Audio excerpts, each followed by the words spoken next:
그럼 저희 오늘도 본격적으로 여러분들의 종목 상담 도와드리도록 할 텐데요. 첫 번째 시청자분부터 만나보도록 하겠습니다. 시청자님 안녕하세요. 안녕하세요. 네, 시청자님 오늘 어떤 종목 고민되세요? 저 삼성 엔지니어링이요. 네, 매수가랑 비중 어떻게 되실까요? 35,400원에 20%예요. 네, 최근에 좀 계속 밀리고 네. 오늘도 사우디 수주 이야기가 나왔는데 네. 큰 반등이 없어서 약간 고민되실 것 같아요. 네, 그러니까요. 그래도 3분기 실적 호조에 대한 이야기는 좀 나오고 있는 네. 편인데 그럼 네 분 통해서 의견 바로 들어보도록 하겠습니다. 자, 네 분 준비되셨으면 판넬 들어주시죠. 삼성 엔지니어링에 대한 의견이 올 네. 긍정이 나왔네요. 오, 다행이에요. 네. 네. 그럼 음. 정태근 이사님께 한번 여쭤보도록 할게요. 네. 삼성 엔지니어링 좀 추가적인 상승이 가능할까요? 왠지 저 물어볼 것 같았어요. 제가 긍정 잘 안 주잖아요. 네. 잘 안 주는데 삼성 엔지니어링 같은 경우는 만약에 제가 가지고 있다라면 한번 버텨볼 것 같아요. 일단은 간단하게 말씀드리면은 일단은 상승 추세입니다. 화면에 보신 바와 같이 그 기울기가 만족스럽지 않아서 그렇지 화면 보시면 어쨌든 계속 우상향을 하고 있거든요. 그래서 저는 개인적으로 시장 리스크만 좀 해소가 되게 된다라면은 실적 부분이라든지 그리고 저는 삼성물산 후광을 삼성 엔지니어링에 또 볼 거라고 봅니다. 그렇기 때문에 네옴시티 이런 부분들까지도 좀 붙을 가능성이 상당히 높은데 지금 2분기 실적 그 발표가 되고 난 다음에 그런 상승 이후에 시장이 하락을 하게 되면서 최근에 가치 전제 꺾이고 있는 상황입니다. 꺾이고 있는 상황인데 그래서 어찌 보면은 시장의 이 악재가 조금 해소가 되게 된다면 충분히 반등이 나올 수 있다고 보거든요. 저는 이 종목이 하락 전환됐다라고 보지는 않습니다. 네. 이 시장의 리스크만 좀 해소가 되게 된다면은 2분기 실적, 네옴시티 이런 부분들이 반영이 되게 되면서 다시 한번 좀 힘을 내줄 거라 생각을 하고 있고 그러다 보니까 좀 긍정적으로 말씀드릴 수 있는 부분들이고요. 단지 이제 제가 부탁을 한번 드리고 싶은 것들이 반등이 나올 때 아마 제가 볼 때는 34,000원 부분이 아마 좀 고비가 되지 않을까 하는 생각이 듭니다. 그렇기 때문에 일단은 지금은 일단 버티는 게 좀 맞다라고 좀 봐지고 있는 상황이고요. 버티면서 일단 34,000원 돌파가 나오게 되면은 그때 가서 다시 한 번 더 의뢰를 하시는 게 좀 좋지 않을까. 그러니까 내용에 대한 부분들은 이미 다 알고 있는 부분들이기 때문에 그 내용을 기반을 해가지고 어떻게 대응할 것인가가 이게 상당히 목적이기 때문에 지금은 버티는 게 맞는 부분들이고 그리고 34,000 정도 회복이 되게 된다라면은 그때 가서 다시 한 번 더 AS를 받아가지고 계속 추후 같이 대응해 나가시는 게 일단 좋을 것 같습니다. 긍정 의견을 잘 안 주시는 우리 정태근 그러니까요. 팀장님의 긍정 의견 오랜만에 한번 들어봤습니다. 시청자분 잘 참고하셔서 수익도 내셨으면 좋겠네요. 네, 그러면 한 분 또 더 여쭤보도록 할게요. 최진혁 팀장님은 이 삼성 엔지니어링에 대한 의견 어떻게 생각하실지 궁금한데요. 사실 연초에는 그렇게 좀 좋게 보고 있던 상황은 아니었습니다. 네. 뭐 이제 발주 분위기 자체가 연초에 생각보다 좀 미흡했던 부분들이 저는 좀 있었다고 생각을 하기 때문에 이제 그럼에도 지금 2분기 실적이 일단은 숫자가 계속 찍히고 있는 상황이거든요.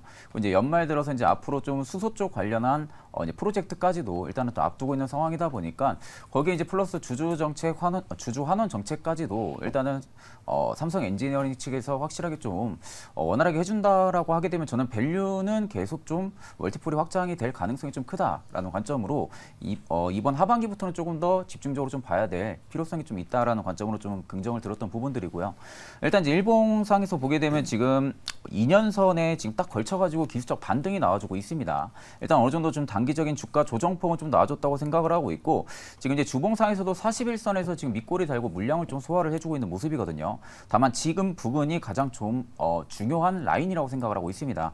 이제 3만 원대 밸류를 만약에 깨지 않고 지켜준다고 하게 되면은 저는 오히려 여기가 좀 바닥일 가능성이 좀 있다라는 관점은 여전히 좀 유효하고 만약에 3만 원 선이 좀 깨지게 된다라고 하게 되면은 저는 한 번 더 바닥이 잡히는 부분 때까지는 조금 더 기다렸다가 그 이후에 좀 비중 확대를 좀 의견을 해드리겠습니다. 네. 비중 확대에 대한 의견까지도 남겨드렸으니까요. 삼성 엔지니어링 꼭 잘 대응해 보셨으면 좋겠습니다. 네, 추석 연휴를 앞두고도 많은 분들이 마음 편히 쉬지 못하고 계시는 것 맞아요. 같습니다. 지금 전화가 굉장히 많이 들어오고 있다고 하는데요. 네. 내 종목 팔아야 하나 말아야 하나 고민되시는 분들 지금 아래 나가고 있는 0220-4919번으로 지금 바로 연락 주시면 되고요. 문자가 편하신 분들은 문자번호 샵 2034로 고민되시는 종목명과 매수가 그리고 비중 보내주시면 저희가 시원하고 친절한 상담 도와드리도록 하겠습니다. 네, 그럼 바로 다음 시청자님 만나보도록 하겠습니다. 안녕하세요. 네, 안녕하세요. 네, 반갑습니다, 시청자님. 오늘 어떤 종목 고민되셔서 연락 주셨을까요? 포스코 피처엠 포스코 퓨처엠이요. 매수가랑 비중 어떻게 되실까요? 45만 3,700원에 20%. 아, 조금 아. 뒤늦게 들어가셨나 봐요, 시청자님. 네, 그 무작위에서 좀 내렸어요. 아, 네. 아, 최고점을 네. 찍고 나서 이제 들어가신 것 같은데 계속 밀리고 있거든요. 어떻게 대응을 해봐야 될지 네 분의 의견부터 먼저 한번 들어보도록 하겠습니다. 포스코 퓨처엠에 대한 의견 준비되셨으면 팻말 바로 들어주시죠. 우리 정태근 팀장님은 제가 그러니까요. 들어달라고 하기 전부터 네. 부정 의견을 들고 계셨어요. 당당하게. 네. 사실 듣고 싶기는 한데 네, 일단은 일단- 긍정 의견부터 들어보도록 할게요. 우리 정재훈 전문가님, 네. 포스코 퓨처엠 뭐 들고 가봐도 괜찮을까요? 지금 2차 전지가 좀 더 밀리지 않을지 걱정이 되실 것 같은데. 더 밀릴 것 같아요. 아, 일단 결론만 먼저 말씀을 네. 드리면 네. 더 밀릴 것 같은데 아, 우선이 좀 확인을 해봐야 될 부분들이 성장을 하느냐 하지 못하느냐를 먼저 보게 되면 성장을 하는 섹터이면 틀림이 없어요. 다만 이제 최근 들어서 주가가 좀 밀렸던 부분들은 사실 이 2차 전지 섹터가 외국인이나 기관이 주도했던 그런 섹터가 아니라 개인 투자자들이 주도했던 그런 섹터였었어요. 네. 그러다 보니까 집중력이 좀 발휘를 못하고 있는 그런 상황들이고 그러다 보니까 매도 리포트라든가 이런 부분이 나왔던 부분들이 심리적으로 안 좋게 나왔던 상황이고 두 번째 부분들을 좀 보게 되면 최근 들어서 뭐 리튬 가격이 하락하고 있다, 급락한다라는 그런 얘기들도 좀 있고 거기에 따라서 좀 영향이 있는 것도 같고요. 또 마지막 세 번째 부분들을 좀 보게 되면 중국 시장과의 경쟁, 뭐 이런 부분들로 인해서 수익성에 대한 저하 이런 부분들을 좀 놓고 볼 수가 있을 것 같아요. 다만 이제 급등을 했던 상황이기 때문에 가격 조정과 기간 조정은 나와줘야 되는 그런 상황들이에요. 근데 지금 구간에서는 많이 빠졌어요. 사실 뭐 월봉 차트나 주봉 차트를 좀 보게 되면 반등 타이밍이 나올 수 있는 그런 구간이면은 틀림이 없어요. 근데 이제 지금 45만 원대의 20%의 비중을 좀 보유를 하고 있는데 저는 올해 안으로 이 가격대는 찍을 수는 있을 걸로 좀 예상을 하고 있어요. 다만 내가 이 포스코 퓨처엠을 단기적으로 받는지 아니면 좀 1년 이상 길게 받는지를 먼저 좀 생각을 해보셔야 돼요. 만약에 1년 이상 가지고 갈 거다라고 하게 된다라면 비중을 좀 소폭 더 늘려도 되겠지만 나는 단기적으로 봤어라고 하게 된다라면 올해와 같은 시장의 급등은 나오긴 좀 힘들지 않을까라고 좀 생각을 하고 있거든요. 그렇기 때문에 정말 긴 안목으로 보게 된다라면 좀 보유를 해도 좋다. 만약에 짧게 봤다라고 하게 된다라면 저는 올해 안으로도 45만 원대는 충분히 올 수가 있을 것 같아요. 그러면 그때는 비중을 좀 줄이고 다른 종목군들을 본다든가 아니면 다른 재매수 포인트를 좀 잡아본다든가 그렇게 하시는 게 좀 좋을 것 같습니다. 네, 올해까지 좀 지켜보자라고 이렇게 말씀해 주셨는데 네. 정태근 팀장님, 정태근 이사님의 부정 의견이 참 궁금합니다. 제가 들어달라고 하기도 전에 팻말을 또 당당하게 그러니까요. 들고 계셨던 네. 그 부정 의견 어떤 의견이시길래 그렇게 또 당당하게 들고 계셨는지 네. 여쭤볼까요? 아니 이사님. 정재훈 대표님은 긍정 들어놓고 부정 얘기한 거 아닌가요? 저 진짜 욕바지 시키려고 그냥 긍정 들고 지금 혼자. 전혀 그렇지가 저- 않아요. 네. 지금 이제 뭐 2차 전지는 뭐 장기적으로 보고 단기적으로 매도하는 거 뭐 당연한 얘기 하시면서 긍정 들어놓으면 욕바지는 뭐 저보고 하라는 얘기인지 모르겠지만 저는 그냥 뭐지 2차 전지 같은 경우는 아마 제 의견을 들으면은 조금 화가 나실 수도 있습니다. 계속 저는 올해가 끝날 때까지 내년에 가기 전까지 저는 2차 전지는 무조건 저는 부정 말씀을 드릴 거예요. 아. 왜냐하면 이유는 간단해요. 차트 좀 보실게요. 차트 보시면은 뭐 많이 올랐다 많이 하고 있는데 저는 개인적으로 7월 26일 날 계속 방송에서 반복해서 말씀드리고 있는데 7월 26일 날 이제 에코프로가 150만을 찍게 되면서 그 이후부터는 저는 계속해서 지금 부정 의견을 드렸거든요. 제가 방송 나온 거 자료 찾아보시면 아마 있을 겁니다. 그렇기 때문에 포스코 퓨처엠뿐만 아니라 뭐 LNF 다른 거 다 마찬가지고 다 추세가 비슷하거든요. 그렇기 때문에 이 포스코 퓨처엠은 반등 시 매도를 하는 게 맞습니다. 왜 이렇게 생각하냐면은 2차 전지가 앞으로 좋을 거라는 거 누구나 다 알고 있습니다. 그런데 잘 생각해 보세요. 산업이 좋은 거하고요. 주가 가는 게 같이 갈 때가 있고요. 같이 안 갈 때가 있습니다.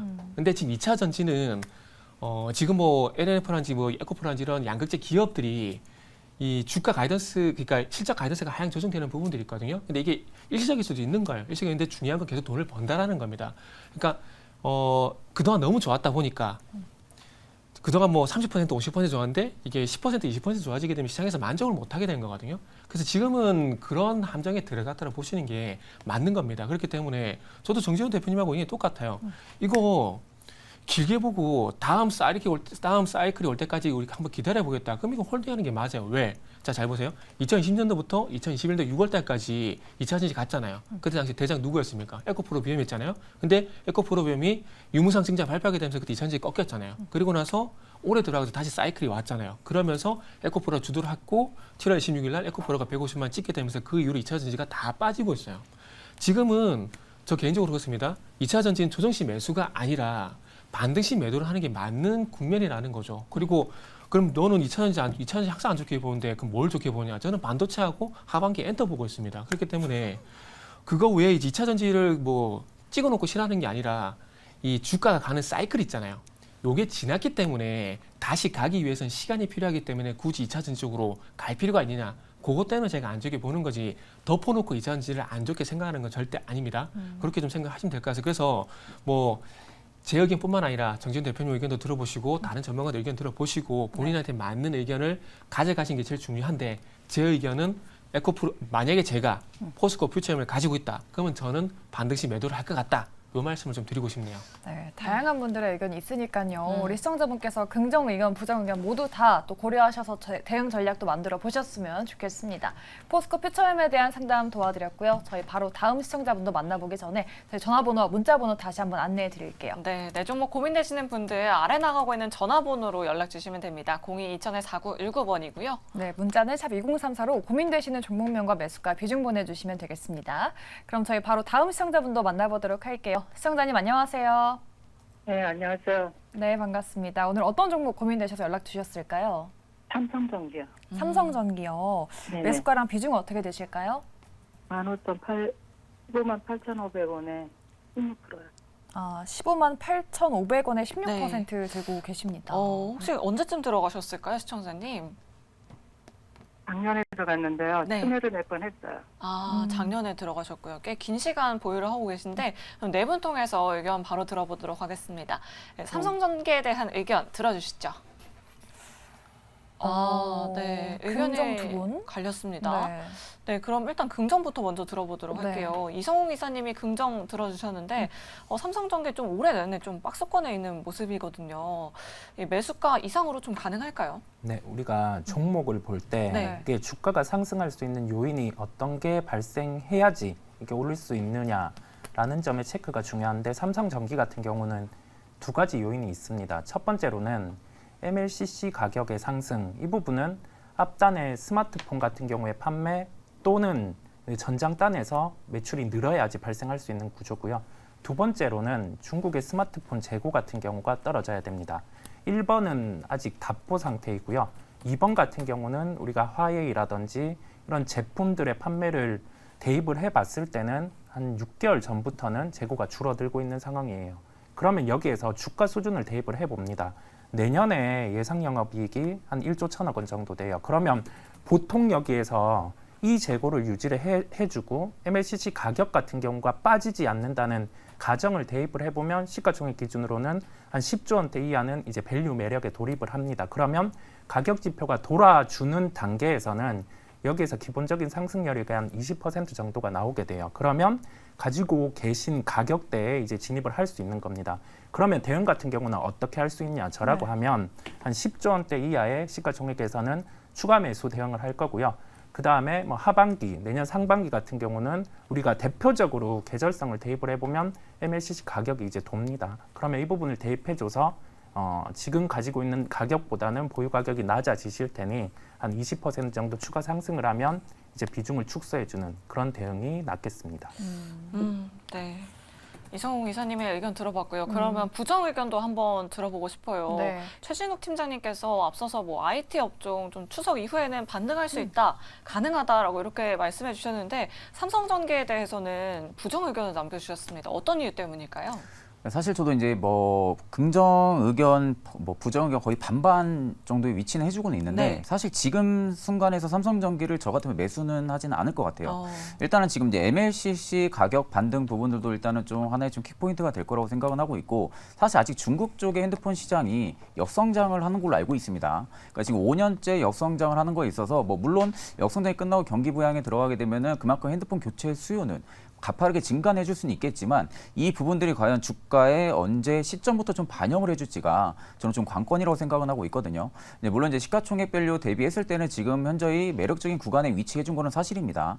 다만 좀 기술적인 관점으로 볼 때는 지금 일봉상에서도 여전히 좀 하락이 좀 중장기적으로 계속 좀 유지가 되고 있는 상황이고요. 주봉에서도 지금 주요 지지 라인을 전부 다 좀 이탈을 해주고 있고 월봉에서만 지금 9월 달에 딱 지지를 충분히 해줘야 되는 60선에서 지금 일단은 지지를 해주고 마감은 해줬습니다. 그러니까 이제 10월 들어서면서부터 월봉 이제 초입 구간들이 시가로 이탈을 안 하는 흐름들이 나온다고 하게 되면은 일단 이제 이송 이사님 말씀하신 것처럼 저도 오히려 이 부분이 좀 바닥일 가능성은 좀 있다라고 생각은 하고 있지만 일단 지금 13만 7천 원 밸류마저도 밀려버린다라고 하게 되면은 저는 오히려 시가총액이 조금 더 내려가면서 멀티플이 조금 더 조정을 받고 오히려 좀 바닥을 잡아주려는 한 12만 원대에서 11만 원대까지도 한번 밀릴 가능성은 좀 있다고 보고 있거든요. 그러니까 이 부분대는 저는 오히려 오면은 매수는 적극적으로 좀 말씀을 해드리겠지만 일단 지금은 오히려 13만 원 밸류를 지켜주는지 여부를 판단을 하신 다음에 지켜준다 하게 되면 좀 비중 확대를 좀 진행을 할 것 같습니다. 우리 시청자분께서 좀 다양한 의견 들으시면서 좀 현명한 판단을 해보셨으면 좋겠어요. 네, 그럼 계속해서 저희 유튜브 상담으로 넘어가 보도록 하겠습니다. 저희 방송 시작하기 전부터 굉장히 많은 분들이 또 댓글 남겨주셨는데요. 이 문TV님께서 이 밀리의 서재 다음 주까지 봐도 될까요? 라고 이렇게 남겨주셨습니다. 밀리의 네. 서재가 오늘 상장했는데 맞아요. 나름대로 좀 굉장히 선방을 해줬거든요. 네. 그럼 네 분 통해서 의견 바로 들어보도록 하겠습니다. 자, 네 분 판넬 준비되셨으면 들어주시죠. 밀리의 서재는 아. 부정 의견이 우세하고요. 네. 중립 한 분 계십니다. 저는 생각했던 것보다는 부정 의견이 그러게요. 많아서 좀 깜짝 놀랐어요. 그러면 중립 의견을 네. 한번 들어보고 싶은데 정재훈 대표님 네. 어떤 쪽에 더 무게를 두고 계시는지도 궁금해요. 사실 이게 부정으로 해야 맞아요. 왜냐하면 분석할 게 없어요. 네. 왜요? 오늘 처음 상장을 했던 그런 상황이고 이미 상장을 해서 80% 가까이 좀 상승을 했어요. 네. 그리고 난 이 차익 매물이 쏟아지는 그런 모습들이 좀 보였었고, 그럼 점차적으로 시간이 지나게 되면 이제 보호예수에 대한 물량이라든가 이런 부분으로 고민할 수밖에 없는 그런 상황이거든요. 보통 보게 되면 신규 상장을 하고 난 이후에는 바로 밀리는 그런 모습들보다 올라가는 그런 모습들을 좀 보이는 경우들이 좀 더 많아요. 근데 밀리의 서재 같은 경우는 일단 윗골을 좀 길게 달고 밀린 그런 상황들이기 때문에 저는 뭐 매수가 부분들이 얼마인지는 모르겠으나 이 종목을 살 바에는 차라리 다른 종목군들을 좀 사는 게 좋지 않을까 그렇게 좀 생각이 들고요. 아마 저점 기준을 좀 봐야 될 것 같아요. 4만 원짜리대를 깨게 되면 아마도 추가적으로 좀 밀리는 뭐 그런 모습들이 좀 나오지 않을까 싶습니다. 네, 알겠습니다. 이제는 좀 매도를 고민해봐야 할 시점인 것 같다라고 이렇게 말씀해 주셨으니까요. 네. 우리 시청자님 잘 참고해 보시면 좋을 것 같습니다. 네, 좋습니다. 저희 그럼 바로 또 다음 전화 상담도 받아보도록 하겠습니다. 시청자님 안녕하세요. 네, 네, 반갑습니다. 안녕하세요. 네, 어떤 종목 오늘 고민되세요? 네, 오파스 오파스넷이요. 매수가랑 네. 비중 어떻게 되실까요? 매수가는 16,320, 네. 비중 한 30%. 비중이 조금 높으시고 네. 오늘 또 많이 밀려가지고 좀 고민되실 것 같아요. 어제 5% 밀리고 오늘도 네. 3% 밀려서 걱정 많이 되실 것 같은데 자, 그럼 네 분 통해서 지금 바로 의견 들어보도록 하겠습니다. 자, 네 분 오파스넷 어떻게 보실까요? 판넬 들어주시죠. 네. 부정 두 분, 중립 두 분이 나왔습니다. 오늘 또 은근히 중립이 많이 나오네요. 그러니까요. 네. 그러면 정재훈 대표님께 한번 여쭤보도록 할게요. 네. 오파스넷 어떤 의견 남겨주실 수 있을까요? 사실 중립 의견을 좀 드렸는데 매수 단가가 16,000원대에 매수를 좀 하셨어요. 비중이 좀 30%이신 상황인데 좀 비싸게 매수를 좀 하셨어요. 기술적으로 좀 봐도 하락이 좀 가속화될 수 있는 그런 구간대에 좀 매수를 하신 것 같거든요. 지금 구간에서는 비중도 많기 때문에 추가 매수나 이런 부분들을 말씀드리기가 상당히 좀 조심스러운 그런 상황들이고 밀렸던 부분들이기 때문에 반등 시도는 좀 나타날 것으로 예상을 하고 있어요. 그러면 만약에 16,000원 정도대에 매수를 했기 때문에 반등이 좀 나오게 된다라면 저는 15,000원대 초반 자리대가 좀 저항으로 작용할 그럴 자리대가 아닌가라고 좀 생각을 하고 있거든요. 그러면 결국은 여기에서는 좀 비중 축소를 좀 고려를 해보는 게 어떨까라고 좀 생각을 하고 있고요. 아마 재차 상승 시도가 좀 나오기에는 시간이 좀 제법 걸리지 않을까라고 좀 생각을 하고 있어요. 단기적으로 좀 들어가신 것 같은데 15,000원 위로 넘어가게 된다면 비중을 좀 축소를 해보는 그런 전략이 좀 필요하지 않을까 싶습니다. 네, 알겠습니다. 오파스 넷에 대한 중립 의견 들어봤으니까요. 시청자분 잘 참고하셔서 대응해 보시면 좋을 것 같습니다. 전화 상담 모두 도와드렸고요. 저희 바로 다음은 유튜브 상담으로 넘어가 보도록 할게요. 우리 퇴근 기님께서 IS 동서를 갖고 계세요. 4만 원에 10% 갖고 계시는데 전전고점 가격대거든요. 그래서 그러니까요. 고민이 많이 되실 것 같아요. IS 동서에 대한 네 분의 의견부터 먼저 들어보도록 하겠습니다. 네 분 팻말 준비되셨으면 바로 들어주시죠. 네. 유일하게 정재현 대표님만 긍정 의견 남겨주셨고요. 나머지 네. 분들은 다 부정 남겨주셨어요. 이성국 이사님께 한번 여쭤보고 싶은데 IS 동서 4만 원까지는 조금 무리더라도 조금 더 지켜봐도 될지 어떤 의견이실까요?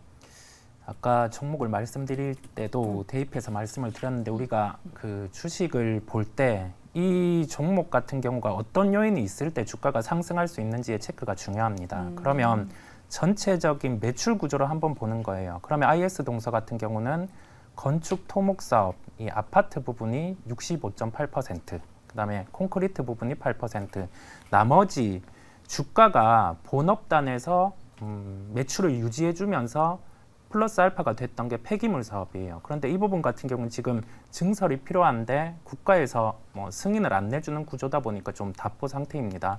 전체적인 면을 우리가 대입을 했을 때 건설업 같은 경우는 이번에 정책이 나왔는데 이 부분은 실제 매수를 촉진해 주기보다는 좀 유지할 수 있는 정책 정도로 나왔고요. 이 부분은 해소돼야 될 점은 먼저 PF단 같은 경우가 해소가 돼야 되고 실제 수요가 돌아서는 걸 확인하고도 접근이 가능할 것으로 보여요. 그렇다 보니까 올해는 좀 답보 상태가 있고요. 다만 내년에 총선이 있습니다. 그렇다 보니까 여기에서 뭐 또 정책이 나올 수 있는 그런 기대감은 있지만 실제 본업의 실적 같은 경우가 적어도 한 3개 분기 정도는 안 좋을 수 있기 때문에 좀 시간이 걸린다라는 판단이겠습니다. 시간이 조금 걸릴 수 있겠다. 네. IS 동서에 대해서 보수적인 의견 한번 들어봤으니까요. 참고해 보시면 좋을 것 같아요. 그럼 긍정 의견도 한번 들어볼까요? 정재현 대표님께서 유일하게 긍정 의견 남겨주셨는데 네. 좀 매수가가 높긴 하세요. 우리 천하님 좀 계속해서 가져가 봐도 괜찮을까요? 사실 이게 건설 업황이 그렇게 썩 좋은 그런 사항들은 아니에요. 그러다 보니까 주가는 좀 밀리는 그런 모습들이 좀 보였었고 단기적으로는 상당히 좀 힘들 것 같아요. 그렇지만 이제 좀 길게 보게 된다라면 그나마 좀 가능성이 있지 않을까라고 좀 생각을 하고 있는 이유가 일단 주가는 좀 많이 빠져 있는 그런 사항들이에요. 많이 빠져 있는 그런 사항들인데 탄력을 좀 받지는 못하고 있는 그런 상황들이고 그러다 보니 이거를 매도를 해야 되는가를 좀 고민을 해볼 수가 있을 것 같은데 주가도 제법 많이 빠진 그런 모습들이 아마 이거 조금 더 밀릴 수도 있을 것 같기는 해요. 한 27,000원대 초반에서 26,000원 언저리대까지 밀릴 수도 있을 것 같은데 그걸 밀리는 걸 참고서라 좀 기다려봐야 되지 않을까라는 좀 생각을 하고 있거든요. 왜냐하면 기술적으로 반등이라는 포인트가 좀 나올 수도 있는 그런 사항들이에요. 그럼 주가가 최근에서 많이 빠졌기 때문에 저점에서 좀 손절을 하는 것보다는 일단 반등 구간이 좀 나왔을 때 뭐 그때 정리를 하거나 아니면 추세를 확인을 하고서 추가 매수를 하는 게 더 낫지 않나라는 좀 생각을 하고 있고요. 좀 길게 보게 된다라면 저는 당분간은 좀 박스권으로 좀 보여지긴 하는데 매수가 정도 때까지는 올라올 수 있지 않을까. 물론 1년 이상을 좀 봐야 되겠지만 그 자리 때까지는 올라올 수 있지 않을까. 그렇게 좀 생각을 하고 있기 때문에 긍정적인 좀 의견을 드렸습니다. 조금은 긴 호흡으로 보자라는 의견 들어봤습니다. 네, 그럼 계속해서 다음 문자 상담으로 바로 넘어가 보도록 하겠습니다. 6556번님께서 두산 에너빌리티 가지고 계시고요. 네. 17,280원에 비중 15% 정도 보유를 하고 계십니다. 최근에 좀 많이 눈에 띄는 종목인 것 같아요. 그러니까요. 오늘 보합권에서 마감을 했고 네. 16,400원대에 마감을 했는데 아마 지금이라도 손절해야 하나 아니면 더 가져가나 고민되시는 것 같아요. 네, 두산 에너빌리티 어떤 의견 갖고 계시는지 네 분의 의견 바로 들어보도록 하겠습니다. 팻말 준비되셨으면 바로 들어주시죠. 우리 정재훈 대표님도 네. 파워 긍정 의견을 들어주신 것 같아요. 네, 최진욱 팀장님만 중립 의견 남겨주셨고요. 사실 정태근 이사님이 네. 긍정 의견을 잘 안 주시는데 또 긍정 의견 주셨어요. 오늘은 약간 긍정맨이신 것 같아요. 그러니까요. 예. 네. 매수가까지는 뭐 가볍게 오겠죠, 사실. 매수가까지는 갈 것 같아요. 갈 것 같은데 매수가 가려고 주식은 하지 않지 않겠습니까? 네. 이렇게 말씀드릴게요. 저는 개인적으로 조선하고요. 원전 같은 경우에는 한 5년 동안 장기로 그냥 가져가지고 크게 먹을 생각 있으면은 오. 하시라고 말씀을 드립니다. 어. 두산 에너빌리티 올해 안에 안 갑니다. 어허. 안 가요. 예. 그 차트 좀 보시면 말씀드릴게요. 일단은 이유는 하나인데 탈탈 원전에 대한 기대감 같은 경우에 발생이 네. 되게 되면서 2010년도부터 2021년도까지 이미 많이 갔거든요. 그러니까 이게 왜 말씀드리냐면은 원전은 이제 확정 수주가 나와야 주가 간다고 보시면 될 것 같아요. 뭘 한다더라, 뭐 그 SMR 이런 거 한다더라, 뭐 유럽 간다더라 이런 얘기가 가지고 주가 안 갈 겁니다. 다시 말씀드리면 확정 수주가 나와야 주가 갈 수 있거든요. 그거는 간단해요. 기대감에 의한 상승이 이미 2010년도부터 2011년도까지 강하게 나온 상황이거든요. 그렇기 때문에 기대감에 의한 상황이 아닌 이 기대감을 이을 수 있는 확정 수주가 나와야 됩니다. 그래서 2009년도에 바라카 원전 20조 수주를 받았었잖아요. 받았었는데 지금 제 개인적으로 파악하고 있는 정보를 보게 되면은 폴란드 같은 경우에 수주 받을 가능성이 상당히 높고요. 지금 한수원 사장님이 2+2 말씀하셨거든요. 이번에 이제 웨스팅하우스 이 소송이 어쨌든 이제 웨스팅하우스가 원하는 대로 방향을 가지 않기 때문에 폴란드 같은 경우는 어떤 정치적인 어떤 연결고리에서 조금 빠져나올 수 있는 부분이 됩니다. 그렇기 때문에 폴란드를 받게 되면은 체코도 받을 수가 있고요. 그리고 이제 터키 같은 경우에도 예타 들어갔거든요. 예타를 하고 MOU까지 체결이 됐어요. 네. 그럼 그 다음 단계가 뭐냐면 IGA거든요. 근데 원전이라는 게 이제 우리 할 거야. 그래가지고 내일 바로 수주받는 사업이 절대 아닙니다. 조선처럼 길게 봐야 되는 사업이에요. 그런데 터키도 그렇고 이제 폴란드도 그렇고 이 IGA, 그러니까 정부 간 협상 이게 진행이 돼야 아마 확정 수주가 나올 건데 지금 폴란드 같은 경우도 예타가 들어갔고 트리케도 예타가 들어갔기 때문에 예타가 한 1년 정도 걸려요. 그렇게 보면은 내년 정도 가야 확정 수주 소식을 받을 수 있다는 얘기거든요. 그러면은 올해는 주가는 안 간다고 봐야 돼요. 그렇기 때문에 제가 서두에 조선하고 원전 하실 거면 한 어느 정도 보고 길게 보라고 말씀드린 게 그겁니다. 그래서 가긴 갈 겁니다. 분명히 갈 거예요. 확정 수주가 분명히 나올 거거든요. 제가 예상한 바로는 한 80조 이상의 원전 수주가 분명히 나올 겁니다. 그런데 이게 시간이 걸릴 수밖에 없기 때문에 만약 가지고 있는 것에 대해서 버틸 자신이 있다라면은 저는 무조건 홀딩, 강력한 홀딩을 말씀드릴 거예요. 근데 지지부자 모습이 계속해서 나올 거거든요. 이거 못 버틸 것 같으면 이 종목은 갖고 가면 안 됩니다. 다시 말씀드리지만은 긴 관점에서 확정 수주가 나오기 전까지 시간이 걸리기 때문에 네. 거기 나오기 전까지 시간이 걸리기 때문에 강력하게 홀딩할 자신 있으면은 이 종목은 무조건 가져간 게 맞다. 이렇게 말씀 좀 드릴게요. 네, 조금 더 긴 호흡으로 중장기적으로 바라보자라고 이렇게 말씀해 주셨는데 네. 그럼 좀 확인해 봐야 할 점은 없는지 최진욱 팀장님께서 유일하게 좀 중립 의견 남겨주셨거든요. 아무래도 뭐 웨스팅하우스 리스크도 좀 해소가 됐고 여러 가지 뭐 수주 이야기도 많이 나오고 있는데 좀 부정적인 의견 어떤 의견 남겨주실 수 있을까요? 네, 사실 단기적인 관점으로 볼 때는 뭐 지금은 절대 저는 매수를 안 할 것 같고요. 중장기적으로 이제 정태근 이사님 말씀하신 것처럼 굉장히 좀 좋게 보고 있는 산업 중에 하나이긴 합니다. 그러니까 물론 이제 클 산업은 분명히 맞고 이제는 기대감에 주가가 상승을 계속 이어가기에는 다소 좀 어려운 구간이라고 생각을 하고 있거든요. 일단 이제 그 기대감으로 인한 부분들은 주가에 대부분 다 반영이 됐을 가능성이 굉장히 좀 크다고 보고 있고 이제는 이제 수주가 확실히 찍히면서 숫자로 실적이 증명이 돼야겠죠. 그러니까 이제 증명이 되는 부분들이 있어가지고 내가 버틸 수 있는지 이게 가장 큰 여부일 거라고 생각이 들어요. 일단 지금 이제 업종 밸류나 뭐 이제 PBR 부분으로 봤을 때는 굉장히 좀 매력적인 밸류는 사실이긴 하지만 그러다 보니까 이제 뭐 연기금이라든지 이제 투신 기간 계속적으로 좀 매수세가 들어와 주긴 합니다. 네. 다만 이제 생각보다 주가 상승 탄력이 강하게 나와주지 못하는 부분들은 여전히 지금 우려감과 지금 차익 매물들이 계속 나온다는 부분들이거든요.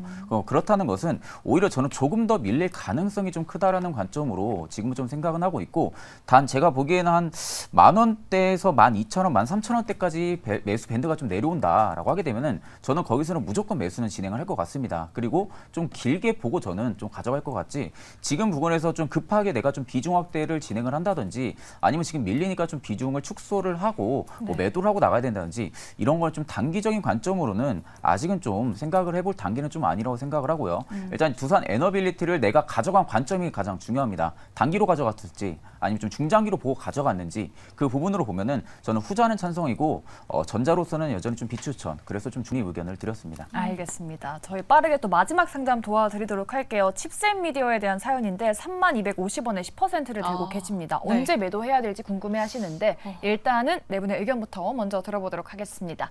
칩셋 미디어 어떻게 보고 계시는지 네 분 팻말 바로 들어주시죠. 우리 정재훈 대표님. 네. 네. 정재훈 대표님 긍정, 모두 다 긍정 남겨주셨는데 정태근 이사님만 중립이네요. 중립이시네요. 그럼 긍정 의견 들어보도록 할게요. 네. 이성우 이사님, 칩셋 미디어 우리 시청자님 일단 수익 중이신데 어제 급등이 됐는데 오늘은 좀 살짝 빠져서 걱정이 많이 되시는 것 같아요. 어떤 의견 주실 수 있을까요? 일단 단가를 봤어요. 네. 단가 자체가 낮으시다 보니까 네. 여기에서 뭐 당장 매도는 안 해도 된다라는 시각이었고요. 이쪽이 우선은 그 어제 시간외로 강했던 요소는 실제 매출이 나오는 걸 봐야 할 것 같아요.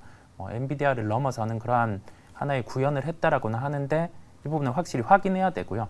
그 부분을 한번 빼봅니다. 그리고 실제 발생할 수 있는 부분에 하나의 이익이 더 오를 수 있는 건 자율주행단이 촉진이 돼야 돼요. 그러면 우선은 단가가 좋으시다는 점, 자율주행단이 연말에 이제 현대차 같은 경우가 레벨 3를 구현한다는 이 계획이 실제화된다라고 하면은 이제 소프트웨어 군 같은 경우도 주가가 추가적으로 부각을 받을 수 있어요. 내년 예상 실적이 영업이익 100억은 자율주행단의 이익을 전혀 반영하지 않은 수치고요. 일반적으로 레벨 3가 구현된다 하면은 한 30% 정도의 영업이익이 더 나올 수 있습니다. 그렇다고 하면은 적어도 한 시가총액 4천억까지는 기본적으로 상승이 가능해요. 그렇다 보니까 저는 긍정의 의견을 드렸습니다. 네. 칩셋 미디어 일단은 수익 중이시니까요. 네. 조금 천천히 좀 준비해 보시면서 긍정 의견도 한번 참고하셔서 많은 수익 내보셨으면 좋겠습니다. 네, 저희 아쉽지만 종목 상담 여기서 이만 마무리해야 할 것 같습니다. 여러분들 모두 즐거운 추석 명절 보내시길 바라겠고요. 저희는 다음 주 이 시간에 다시 찾아오도록 하겠습니다. 여러분 안녕히 계세요.